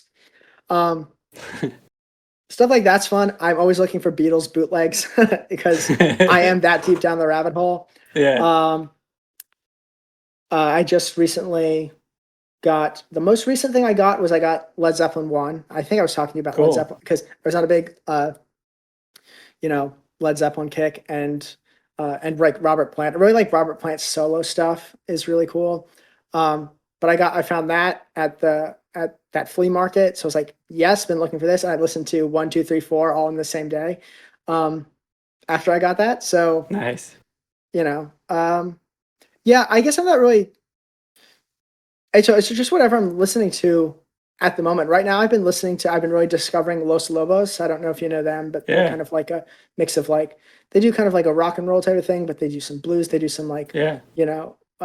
Chicano rock is like what it is called. So like right now, if I see any Los Lobos stuff, I'm going to get that. So Cool. Yeah. that's kind of how I do it. It's not just like, I don't like to stockpile. I'm not like I'm gonna get this and listen to it later. If I'm not listening to that right now, if it's not my vibe right now, even if I know I like it, I'll leave it for someone else. It's So nice of you. well, it's like I don't want to hoard stuff. I want things to be, like I remember I saw. Now I'm like kind of like I should have got it. I saw Led Zeppelin's "In Through the Outdoor" with the. It came in like a paper wrapper, so you didn't know it had like variant covers. Okay. Um, like back in like 1979, which is pretty novel. And I saw that and I said, I'm not really listening to this album right now. I'm not going to get it. Someone else Ooh. can get it. Yeah. But now, of course, now I'm on a big Led Zeppelin kick, and I should have got it. But um, I don't know. I like just something to do. So, and I do like to get like obscure '60s rock stuff. The only problem with that Cool. is, um, some of the problem is the more obscure you get, obviously, the more expensive it gets. And you know, how would I put this? I'm not trying to knock that scene, but a lot of that kind of stuff gets like very overpriced. Yeah, it does. Obscure '60s garage bands. Yeah. Um, so like one of the big albums for me, like probably in high school. Do you know anything about like the Nuggets compilations? They're like just obscure '60s songs, and like here's nuggets, like hidden nuggets, right, of That's gold or cool. whatever. Yeah. Um, those are really good, but some of those will be like way too expensive for. It's crazy when you think about it that like these are garage bands who are not making money off this release. So it's Yeah. like you really shouldn't be. That's why almost a little bit more. I'm more inclined to bootlegs than other people, I think, because it's like these artists are not getting paid anyways. So it's like I'm not going to pay a ton of money for this when I know you're not paying them. I'm Yeah, going to for get the sure. stolen one anyways because it doesn't make a Yeah. difference. So, um, yeah. So I know that's like a whole thing, like bootlegs or whatever. But I never buy records online really because like I like finding it. That's the whole thing. I like being Yeah. crate digging, I suppose. So find some good stuff. You can find some good stuff. And if you don't care if the cover's messed up, I listen to it. So if the cover's messed up, Yeah. my copy of Led Zeppelin 2 has like tar melted on the front. Not a Holy lot, but a cow. little bit. That made it not a lot of money. Why does it have tar melted on the front? I don't know. But I have a guess, but I Yeah. don't I don't know enough about that world, so As long I'm as it sure it's still something works, huh? nefarious. Yep, it still works. So, you know, it could be another melted vinyl on the front for all. It I could be. honestly don't Yeah. know. But it's a good Well, do album, you mind so if I veer off for a second and ask you a personal y- question? yes, you can veer in any direction. Is How big is your record collection? It's pretty big, I think. You're a big guy. All right. Yeah. So right here, I've got 4 crates in my apartment right now, but Okay. then I also have the ones that are at my parents' house, which were the ones that I like. So these are basically the ones these are the ones I've gotten while I've lived in this apartment. So, Nice. That's a you lot. know, there are 4, yeah. So there are 4, and it's like that sounds like I spend like a ton of money on records, and I really don't. It's like, oh, this is $1, this is $3, and I go every now and then and spend $3, Yeah. But that accumulates pretty quickly if you know Oh, a for lot of sure. music. Yeah. Um, if you're like, oh, I like this, I'll get this, I'll get this, you know. Um, so I accumulate a lot of stuff. I gotta slow it down, but eventually I'm gonna have everything I want. But I don't know. I keep Yeah. discovering stuff. So, um, but I don't know. So yeah, I have like 4 crates right now, and one is just Beatles and Beatles adjacent, of course. So, That's um, awesome. and my recent thing was I was just got on like a big Elvis kick. So I have like a ton of like Elvis stuff. Now I Nice. was like Jerry Lee Lewis. Like I was on that kind of Sun Records kick. I guess that I was not really on a Memphis kick, like Memphis blues. I've been getting more Memphis blues, like kind of compilation stuff. Some of that stuff's really cool. So I don't know. A lot of it is just like stuff like that. But yeah. So I have a lot, and I don't know how much I have all in all because a lot of it's like at my parents' house, or like some of it is my friends have it right now. So Yeah. it's a lot. It's a lot of stuff. But eventually I'll just probably give some of it away. I don't know. So Dude, that's so cool. So nice of you. I just do well, it's just too much. I don't know where I'm gonna move all this stuff. Yeah. I have like one of the only like new vinyls I have is the Smile Sessions, and like my friends have that right now, so they'll just have that probably because I'm like, you have to Yeah. listen to Smile. Smile's amazing. I don't know. I could do a whole. I'm gonna stop talking. I could do a whole podcast talking about Smile and Brian Wilson and the Beach Boys in general. Like Beach Boys lore super underrated. Beach Oh, Boys for lore is sure. crazy. Yeah. Um, I I saw this. This is I don't know if you'll get this. I actually even mentioned it. I saw this meme, and it was someone had done a tweet, and uh it was something along the lines of like, it's unhealthy, the obsession I have with the Beach Boys. But then someone added like in the retweet, it was Charles Manson saying it, like quote tweeting it, because like he was also obsessed with the Beach Boys, but Yeah. in a different way, A I different way. suppose. Yeah. So yeah, no, the Beach Boys, yeah, yeah. So Well, so here's where I differ from you. mhm. And I was thinking about it when you were talking about it is, obviously, what your parents listen to or who your musical influence is where, your appreciation or like yeah, I'll just say appreciation comes from. You're more Team Yeah, Beatles early and I'm, education of music. yeah, you're Team Beatles. I'm Team Beach Boys, like through and Mhm. through. Like I appreciate the Beatles, but Yeah, like there's nothing that's ever like clicked with me, right? But let's yeah, talk about the Beach Boys.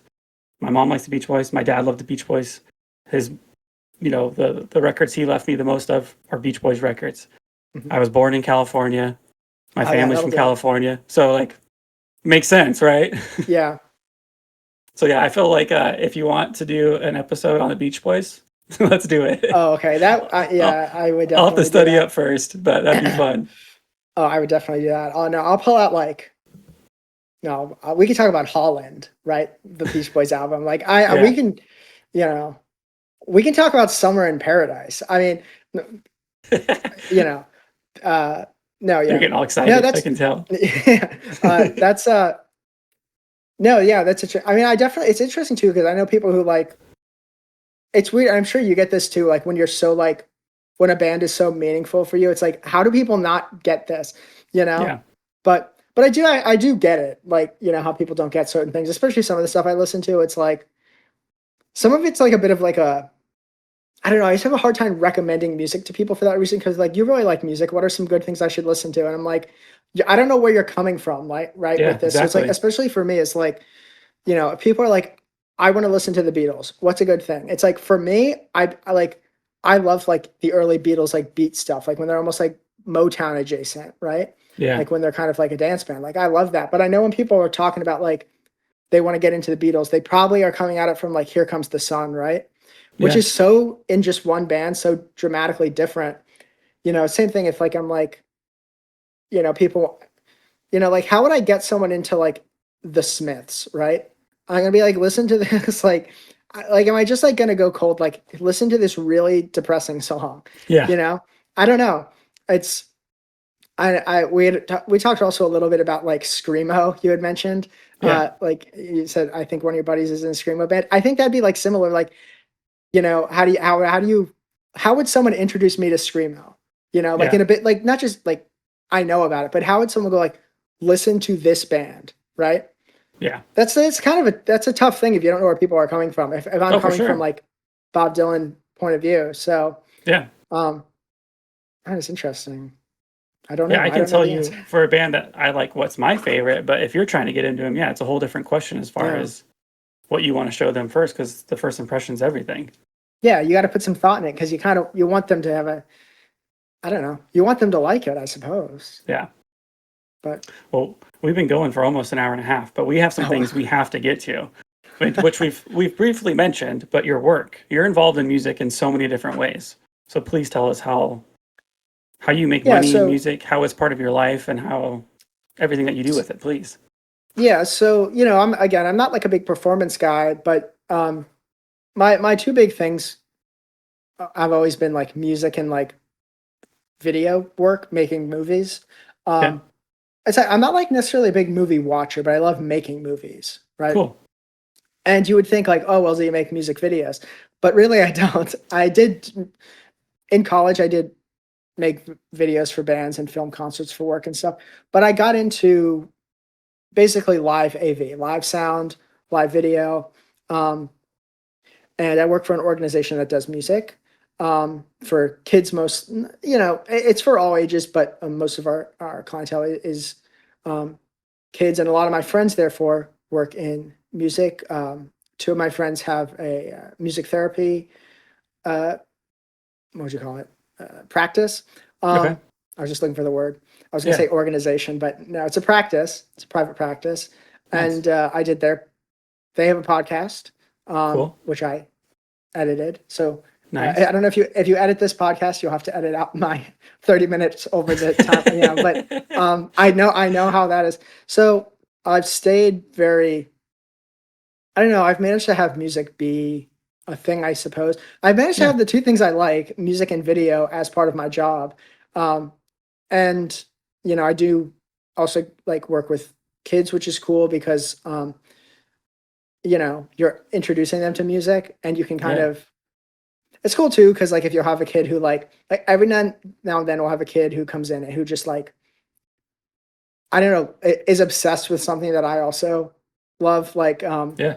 you know we'll have some kid come in so I like that. I wouldn't the thing is because everything is on the computer now I do kind of just sit at a desk a lot of the time, but Okay. I also do. I don't know what it was last year, but the year before I did 82 live events. um Holy cow. yeah, so um and that's like and then I also do like normal work. So it's not like I'm not working. It's not like I worked 82 days. That's on top of just normal work. Yeah. Um it's weird. When you do like that kind of work, it's kind of just it's what you do, right? It's Yeah. you're always just I'm going to New York this weekend to film something. Next weekend I have something. So I'm constantly busy. I have to stay busy. I'm like one of those people. I have to be doing something. Yeah. So yeah, I mean, I don't know. So I've definitely it's weird because I can't really say like I work in music or like I work in film. Like I kind of do, and like it's how people refer to it. People always say I'm like a filmmaker or something. So I guess I am, but I don't necessarily think I am. I mean, really, most of the stuff I do is it's live events and it's videos. I mean, Yeah. I do 82 live events or whatever, but the amount of videos I make per week is pretty high. So Yeah. I don't know. I get to do the things I like. Uh, Yeah. however, I am always doing them. So it's Yeah. a little bit of a balance, you know. Well, that's the thing is like I'm really jealous and envious of you for finding a career which is so music based. But like, are you finding a way to keep your passions, and not get burnt out with it at work? It's it's interesting because every now and then I've talked to one of my friends about this. Every now and then, because especially like video stuff and it's a collaborative thing. Um, I mean, same thing for a lot of just like live sound stuff too, honestly. Um, but every now and then you have to do something that is for you, right? Even if it's Yeah. just to learn stuff and to stay up on stuff. So again, we'd mentioned AI before, and this is another thing where like that has made me a lot more jaded, especially in like the video field Yeah. aspect of it. The AI has really it has created a crossroads of like, do you want to be on the cutting edge or you just want to do what you like doing, right? Yeah. Um, so and I'm gonna do what I like doing, frankly. Um, so that's something to come to terms with of always sort of being on the cutting edge of stuff. But so I've already forgotten the question. It was about just like balancing it with Yeah. yeah, every now and then you have to do your own project, but that's also a reason why I like actually like kind of recorded this album in such a way. It's like just a project that I could have for that year or whatever. Yeah. This is the project of the year. Um, and I like stuff like that. Um, uh, yeah, so you do definitely have to have something. It is a little it does help to like when you work with other creative people, you can sometimes get that out of doing other people's project. Again, that's why like I would like recording people. I actually do like if someone records a song and I just mix it, right? Yeah. I like that. Yeah. Yeah, you know, that is something for me to do. Um, so even though like I'm doing that for work, every now and then there's one that look, I do so much stuff that like even if like a lot of it is like, well, this doesn't really reflect what I want to do right now, you know, but I'll do it. There are enough things that I'm like, oh, but this one I'm interested in, and this one I'm interested in. So maybe I do also have to like, you know, comb through a bunch of emails or whatever. But then I also get to like, I don't know, do something fun. I like to make ridiculous videos with like a lot of the kids at work, like YouTube and stuff, obviously. You know, so it's just like, Yeah. let's do the worst YouTube video ever because that's what they want to do. They want to just make some crazy thing. Like I'll do Yeah. that. That's fun. So there's That's always so something fun to fun. do, and you know, you do that while at the same time you're editing.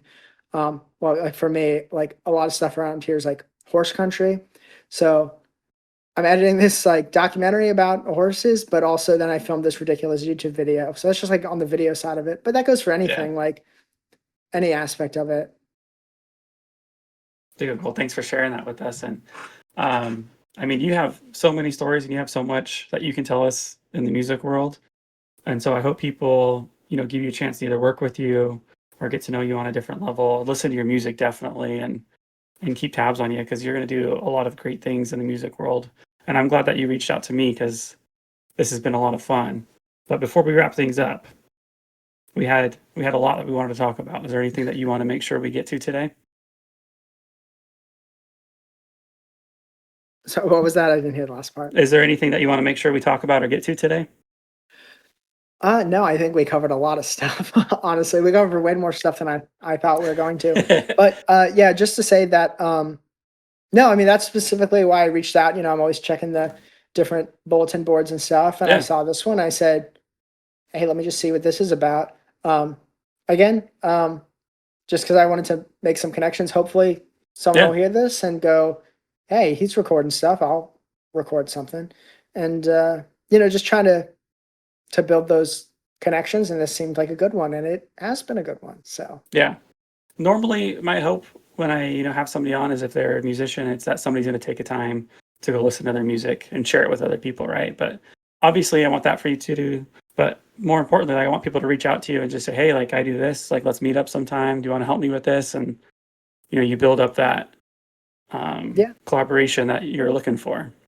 yeah. And I mean, you know, again, any music I put out is just up there for me. But if people do want to listen to it, the thing I would say is like, I guess the reason to listen to it would just be like, you know, see where I'm coming from, and if you think it's like interesting, Yeah. that might be a good sign. Because maybe someone is doing something completely different. They're like, yeah, like that's weird. It's too weird for me. I'm not gonna do it. Um, but maybe someone will listen to that and go like, yeah, that's about like seems like I'd want to work with them. So that's why it's up there really, just to kind of show I'm not just it's not just text. It's like, no, I do stuff too. And I don't want anyone to be I guess the big thing is I don't want to any I want people to be willing to go out on a limb, right? I don't want anyone to feel like, oh, I'm not good enough to record music, because Yeah.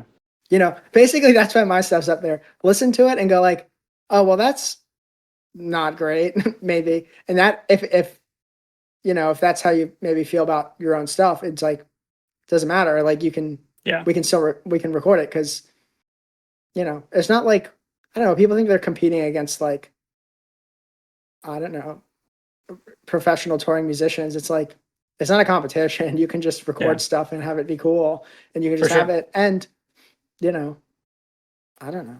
You can just do it. Yeah. But I mean, I get what you're saying, but I think if there's anything else that we've learned about you, you're saying that, people can hear your music and, hear where you're coming from, what you're doing. But just from talking with you, like you're not going to limit yourself to one genre, one type of music or one musician. Like you know it all. So you're going to work with anybody and everybody and have good Yeah, input and feedback. yeah.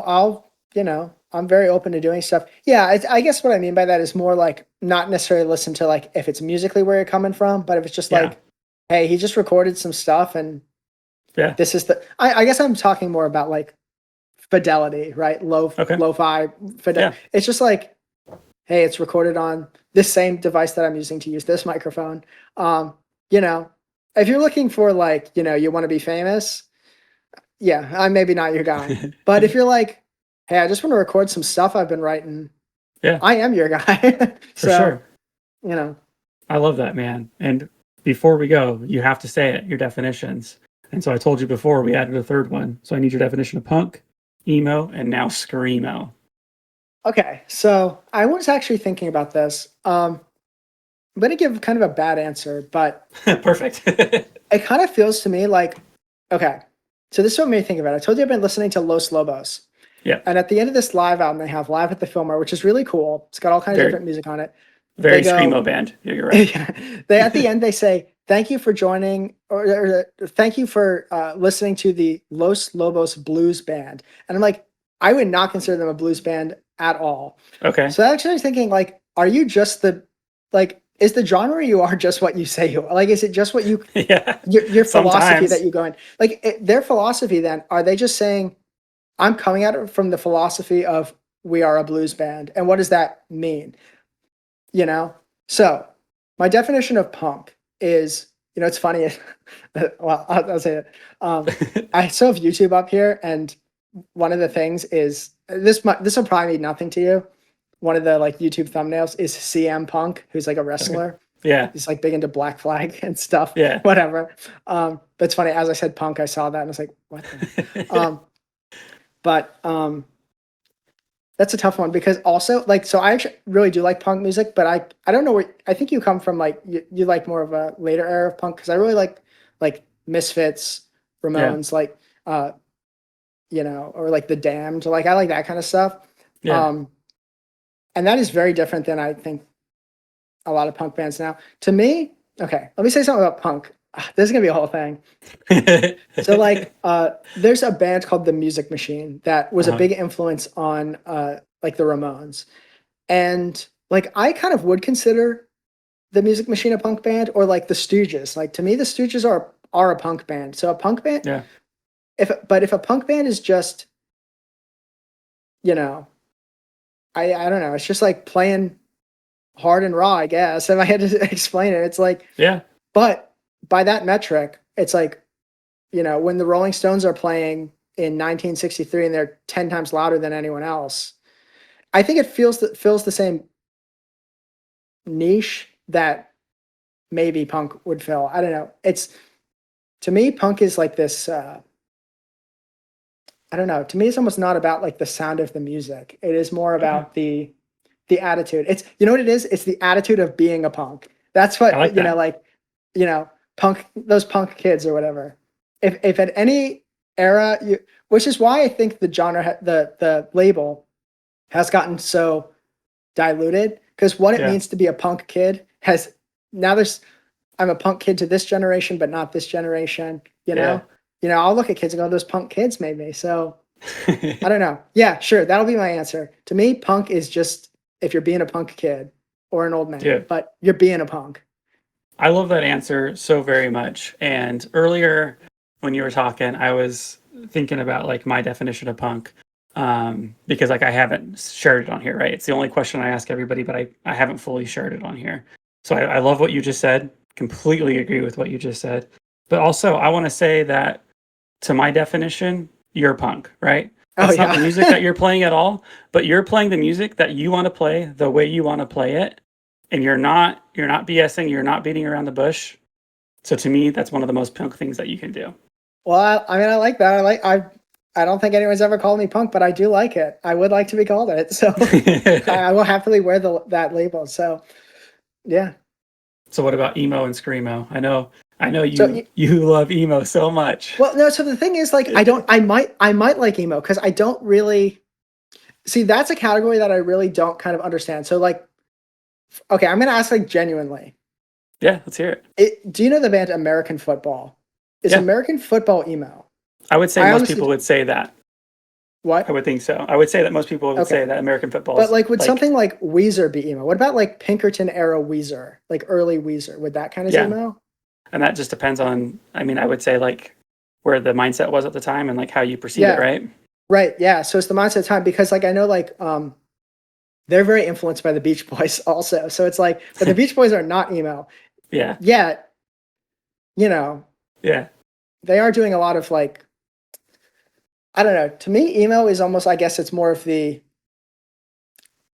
I don't know. I really am not qualified to speak on this one, but to That's totally me, I fine. guess, because if someone was asking me like whatever emo would stand for, I think probably what most people think it is, I would probably really like, right?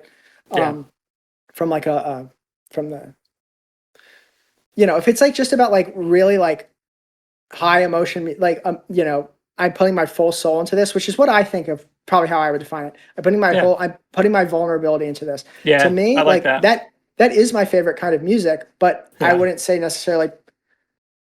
I mean, to me, like that's why I love the Smiths for that reason. Like I've mentioned them a few times, or like The Cure, right? Well, yeah, both of Or those even too, dude. Like, holy cow. like there's so much like I'm putting my whole emotion into it, and that actually is something I like to do in music as well. It's like just like you know here's exactly how I'm putting that like vibes into music.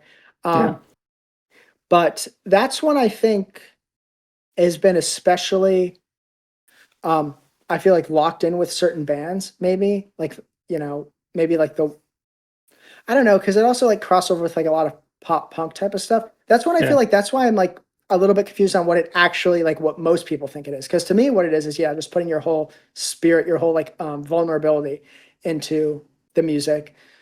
Um, but that's so broad to me. So I actually so that's what I think it is. When I'm not, I just don't know what most people think it is, other than like I guess My Chemical Romance and stuff. Like that's Yeah. I don't know. What about like Well, Panic at the Disco? well, I don't want to talk about them. I don't like that band. No, I'm just saying as an Just example. kidding. Like Just kidding.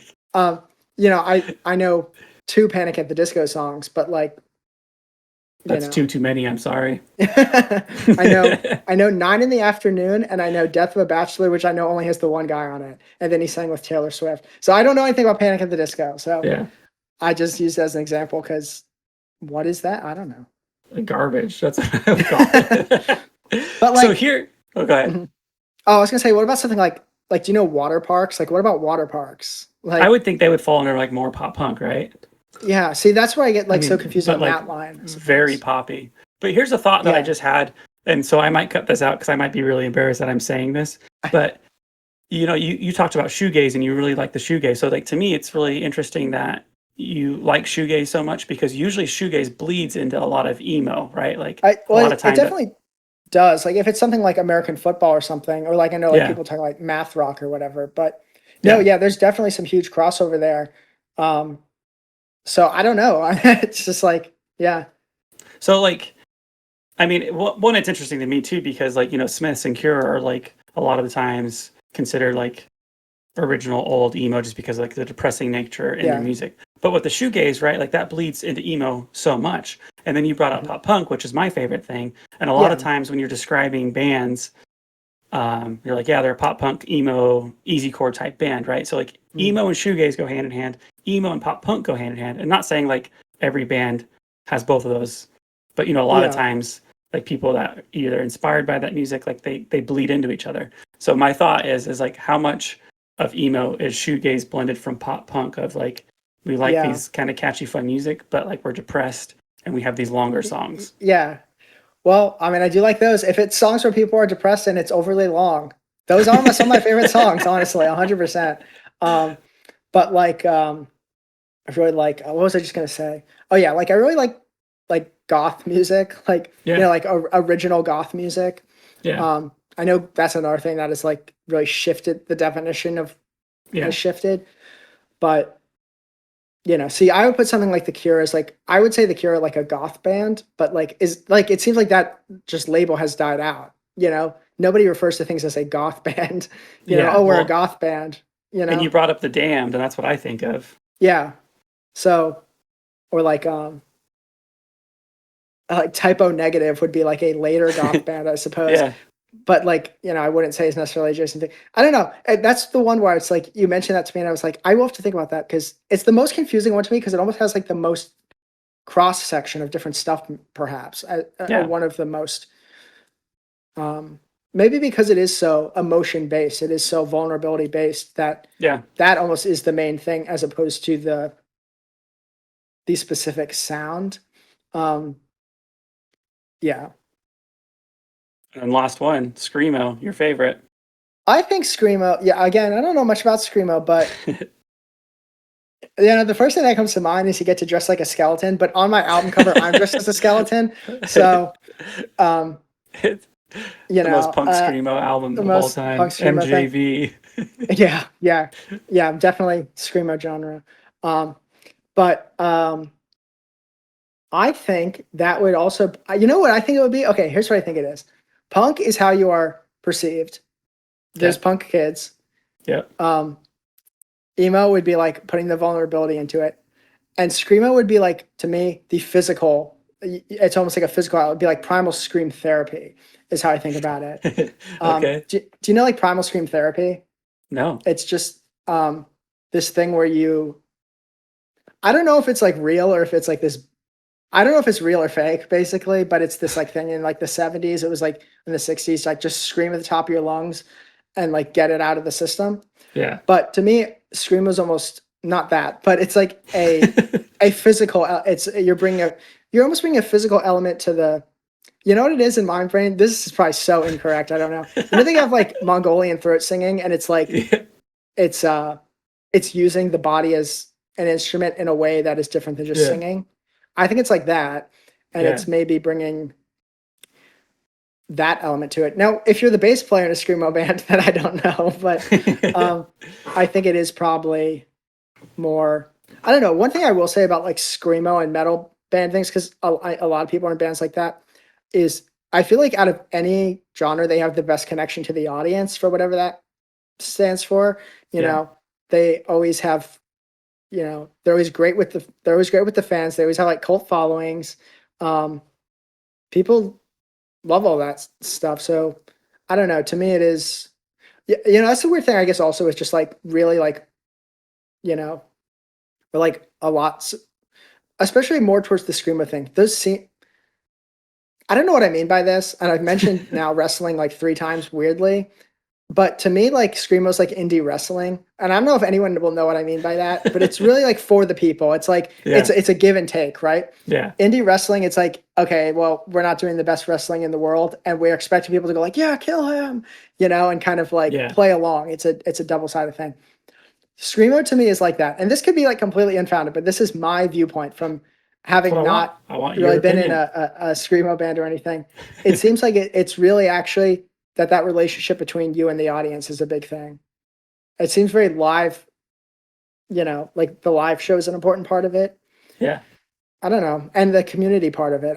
I don't know. All those like really like hard metal guys are great at community building. They're great at getting their stickers out there, whatever. Yeah, They're great at promoting their bands better than like anyone. Same thing with the pop punk, guys too. But I don't know. The metal guys like are so good at that. So yeah, I think it's again. I think it is kind of a there's more of a physical self expression because when I do my music, am I necessarily doing a lot of physical expression? I don't think so.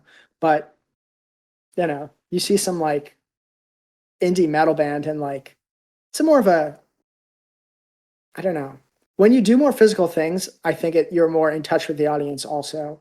If you're like I'm trying to think of a good example, but when you I don't know, the physical elements of like anything on stage, I don't know, that does give you a certain different connection to an audience, which I think probably metal maybe specifically lends itself to that. I don't know. yeah, It's my outside observation. Or at least that's what I kind of feel like any metal show I've been to, there's a mosh pit and stuff. Like, yeah, I don't know, you don't get even if there's like things that have like that same tempo or like the same, BPM or like same, you don't get a mosh pit. You're only getting mosh pits at like certain like punk metal things. So yeah. there's something beyond just like the way the music sounds that creates that kind of reaction. I don't know what it is, but it is something. There's something So I don't there. know. And Yeah, here's my my definition for little, screamo then is B that it has that kind of more using the body in a different way as an instrument, I guess. yeah. More Well, of a physical element to it. I'm glad you ended with that because I wanted to come back to that because you made me have a little thought about screamo. So like when I first like learned about screamo and that whole world of it, I was in high school, and at that time like the girl jeans were in, right? Like skaters wore girl jeans, Yeah. kids in bands, like scene kids, right? Like girl Yep. jeans were it. And so I wonder if that has the aspect of why they're screaming because girl jeans being a guy gives you a different feeling and There you go. sensation. So Yep. No, you want to scream. So maybe that's how it started. yeah. Now you want to scream. Um no, it's interesting. I actually have like a lot of interesting outside observations on like metal in general, I suppose, because Yeah. it is so popular and I've like seen stuff and it's just so many of the people I know are very into metal. So like I've kind of I do get it. It's always been interesting to me. I don't know. It's always been interesting. It's interesting to be like kind of fully outside something, but Yeah. like have so many people who are so deep in it. Yeah. So An outsider looking in, appreciating it. yeah. All right, man. You answered all my questions. Is there anything else you want to say? No, I think we've talked for a long time, and I don't remember. Anyways, we've been yeah like 2 hours. I Some of appreciate that it, is me man. getting tea at the beginning, but still. This was a lot of fun. I appreciate your time. Thank you for reaching out. Like that means a lot to me, and it's really cool that because of that one action that this happened today. So thank you. Yeah, sure. Good talking to you, and hopefully we talk about the Beach Boys one day because Oh, we will. I'll make sure I that can talk about happens the soon. Beach Boys. Yeah, great. Well, yeah, great talking to you. Yeah, you too, man. Take care. All right, thanks.